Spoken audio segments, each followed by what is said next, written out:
নমস্কার, আজকে আমি আলোচনা করব ডায়রিয়ার সম্পর্কে। ডায়রিয়া কি, কেন হয়, এর লক্ষণ এবং কিভাবে আমরা এটি প্রতিরোধ করব। ডায়রিয়া কি? দিনে 3 থেকে 4 বারের বেশি পাতলা পায়খানা হলে তাকে ডায়রিয়া বলা হয়। ডায়রিয়া কেন হয়?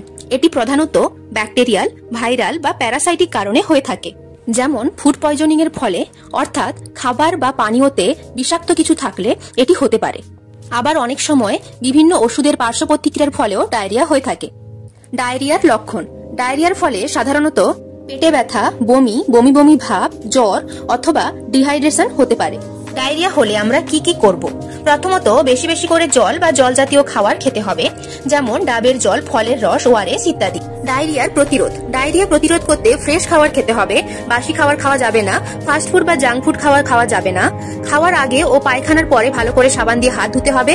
বাচ্চাদের রোটা ভাইরাসের ভ্যাকসিন দিতে হবে ও প্রপার হাইজিন মেনটেন করে চলতে হবে।